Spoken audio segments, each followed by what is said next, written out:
حضرت رابعہ بصری بظاہر نہ تو کوئی ملکہ تھی، نہ شہزادی، اور نہ ہی کوئی دنیا کی حسین و جمیل عورت، لیکن آج 1200 سال گزر جانے کے بعد بھی ان کا نام زندہ ہے۔ آپ کا معمول یہ تھا کہ جیسے ہی رات ہوتی آپ غسل فرماتی، صاف ستھرا لباس زیب تن کرتی اور اپنے شوہر سے کہتی کہ کیا آپ کو میری ضرورت ہے، اور اگر وہ کہتے کہ نہیں تو پھر آپ اجازت طلب کرتی۔ اجازت ملنے پر آپ جائے نماز بچھاتی اور اپنے رب کی عبادت میں مصروف ہو جاتی۔ تہجد کے وقت آپ اکثر یہ دعا مانگا کرتی کہ اے میرے مالک، دن چلا گیا، رات چھا گئی ہے، دنیا کے تمام بادشاہوں کے دروازے بند ہو چکے ہیں، لیکن میرے مالک تیرا در تو اب بھی کھلا ہے، تیری بندی تیرے در پر تیرے فضل کی تلاش میں ہے، جھولی پھیلائے بیٹھی ہے۔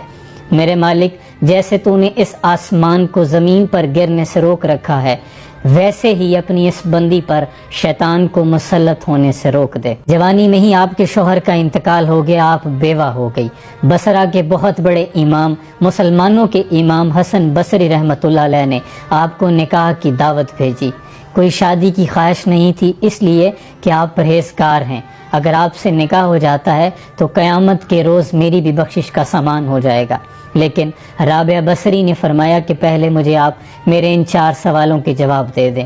پہلا سوال یہ ہے کہ مجھے جنت ملے گی یا دوزخ؟ تو آپ نے کہا کہ یہ تو میں نہیں جانتا۔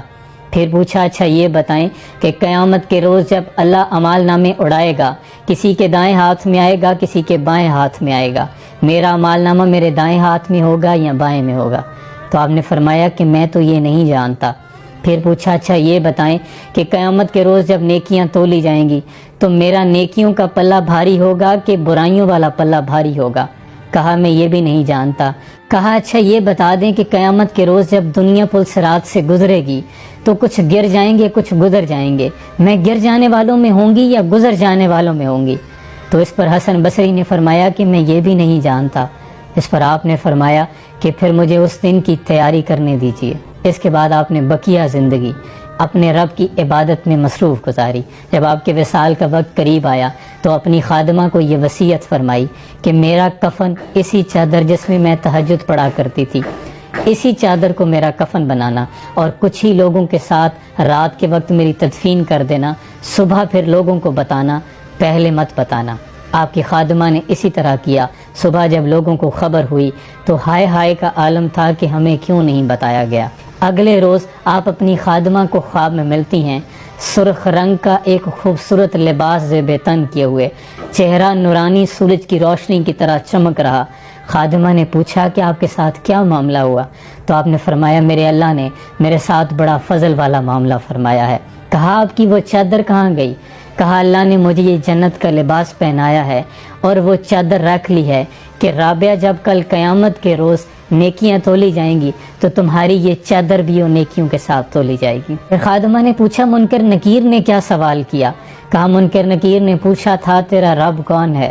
تو میں نے کہا کہ جس رب کو 40 سال نہیں بھولی، 4 ہاتھ زمین مٹی کے نیچے آ کر کیسے بھول سکتی ہوں؟ اس کے بعد مجھ سے کوئی سوال نہیں کیا گیا۔ یہ وہ لوگ ہیں جنہوں نے اپنی زندگی اپنے رب کے نام کر دی اور اللہ نے پھر دنیا ان کے لیے مسخر کر دی۔ مٹا کے اپنی ہستی سراپا جستجو ہو جا، جو تو چاہے گا وہ ہوگا، جو وہ چاہے وہ تو ہو جا۔ آج ہم دنیا میں مصروف ہیں، لیکن دنیا ہمارے لیے اتنی ہی مشکل اور تھکا دینے والی ہے۔ اگر ہم اپنی زندگی اپنی مرضی کو اپنے رب کی مرضی میں شامل کر دیں تو پھر یہ دنیا اٹھا کے وہ ہمارے قدموں میں ڈال دے گا۔ اللہ آسانیاں حاصل اور تقسیم کرنے کا شرف عطا فرمائے۔ جزاکم اللہ خیر۔